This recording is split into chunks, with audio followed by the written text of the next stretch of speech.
Hi everyone, welcome back to my channel NCERT निचोड़। तो हमने आज के इस वीडियो में electron transport system and oxidative phosphorylation के बारे में बात करेंगे। तो जिसमें कि हम NADH और FADH से इलेक्ट्रॉन ATP के फॉर्मेशन की बात करेंगे। तो चलिए हम बढ़ते हैं अपने आज के इस वीडियो में।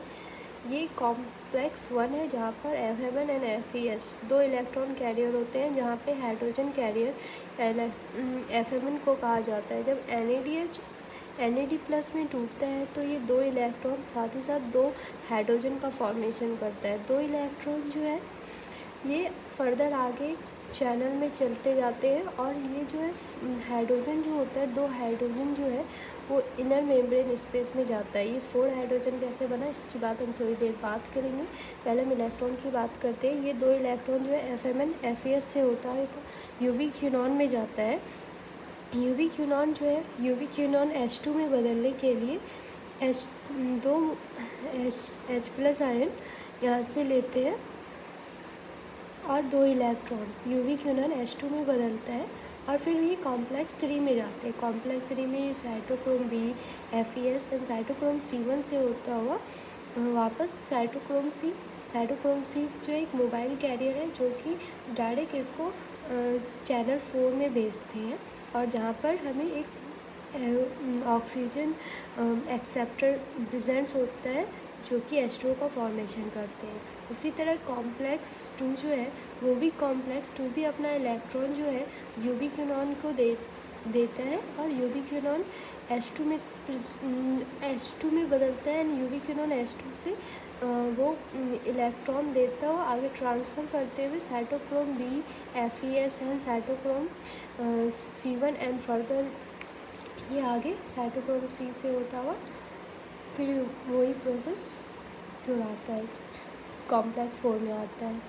यहाँ पे देखने वाली बात ये है कि जब ये इलेक्ट्रॉन यहाँ से FADH2 से जाता है तो दो इलेक्ट्रॉन दो हाइड्रोजन का फॉर्मेशन करता है, पर लेकिन दो हाइड्रोजन तो वो दे देता है, पर लेकिन यूवी क्यूनॉन जो है वो दो इलेक्ट्रॉन और दो हाइड्रोजन का फॉर्मेशन करता है, पर इलेक्ट्रॉन एक ही ट्रांसफ़र होता है। इलेक्ट्रॉन एक ही इसलिए ट्रांसफ़र होता है क्योंकि यूवी क्यूनॉन H2 को वापस UQ में चेंज होने के लिए ये प्रोसेस बैकवर्ड डायरेक्शन में आने के लिए इलेक्ट्रॉन की ज़रूरत होती है, इसलिए ये एक ही इलेक्ट्रॉन यहाँ पे भी ट्रांसफ़र करता है।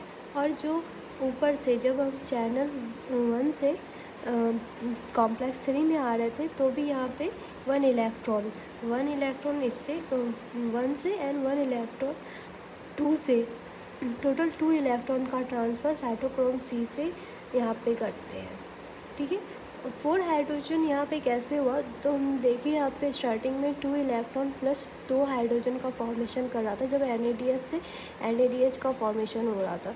तो 2 हाइड्रोजन तो डायरेक्ट इससे NADH वाले से आए थे, पर लेकिन हमारे कॉम्प्लेक्स 1 में पम्प्स होते हैं जो कि हाइड्रोजन को मैट्रिक्स से इनर मेम्ब्रेन में लाने के लिए रिस्पॉन्सिबल होते हैं। हमारे NCERT में मेंशन नहीं है, पर लेकिन जो वही हाइड्रोजन 2 हाइड्रोजन वो जो चैनल्स में लगे होते हैं कॉम्प्लेक्स 1 में, वही 2 हाइड्रोजन एक्स्ट्रा उठा के लाते हैं जो कि टोटल 4 हाइड्रोजन का फॉर्मेशन करता है।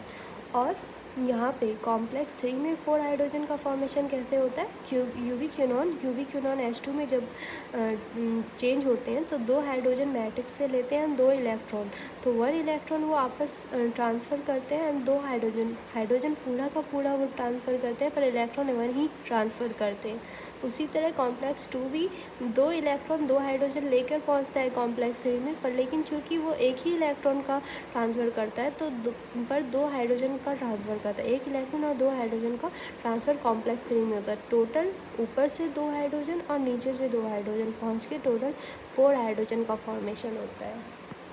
और जब साइटोक्रोम C से इलेक्ट्रॉन हमारे कॉम्प्लेक्स 4 में पहुँचता है तो यहाँ पे cytochrome A and cytochrome A3 electron acceptor होते हैं जो कि चैनल 4 से होता हुआ फाइनल यहाँ पे ऑक्सीजन एक्सेप्टर होते हैं।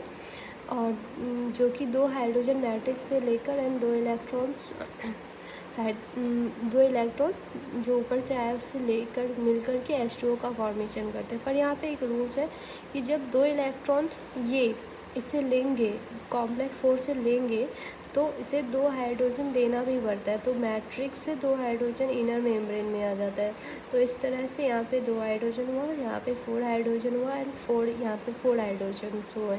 और ये जब ये हाइड्रोजन जब कॉम्प्लेक्स से F0 एंड F1 ATP से गुज़रते हैं तो यहाँ पे ATP का फॉर्मेशन होता है। जब वो F1 से जाते हैं तो हमारे ATP का फॉर्मेशन हमारे न्यू एनसीईआरटी में दिया है। जब 4 हाइड्रोजन एटम इस चैनल से होके गुजरेंगे तो 1 मॉलिक्यूल्स ऑफ ATP का फॉर्मेशन होगा। सम इम्पॉर्टेंट पॉइंट्स देख लेते हैं। Electron carrier of complex 1 is FMN and FES।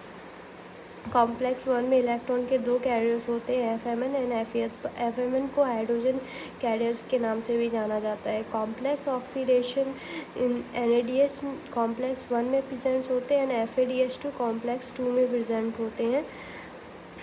And mobile electron carrier UV quinone and cytochrome C। Mobile electron carrier 2 है, UV quinone and cytochrome C। Hydrogen carrier in complex 4 में कौन है? Hydrogen career UV क्यूनॉन है। देखिए hydrogen accept करा था। And which of the following is not have a electron carrier. कहाँ पे कोई भी हाइड्रोजन कैरियर नहीं प्रेजेंट होता है, वो है कॉम्प्लेक्स 4। कॉम्प्लेक्स 4 में कोई भी हाइड्रोजन कैरियर नहीं है। कॉम्प्लेक्स 4 में 2 कॉपर सेंटर होते हैं, copper centre A and copper centre B। यहाँ पे हमने देखा copper centre A and copper centre B। ये वो इम्पोर्टेंट पॉइंट्स है जो एनसीईआरटी में डायरेक्ट दिए हुए हैं और नीट पॉइंट ऑफ व्यू से बहुत ही ज़्यादा इम्पॉर्टेंट्स है। अगर आप हमारे वीडियोस को देख रहे हैं तो आपका एक भी क्वेश्चन नहीं छूट सकता है ATS से। सारे पॉइंट्स इसमें दिए हुए हैं। अगर वीडियो अच्छी लगी हो तो ज़रूर लाइक करें एंड कमेंट्स करें। Thank you so much.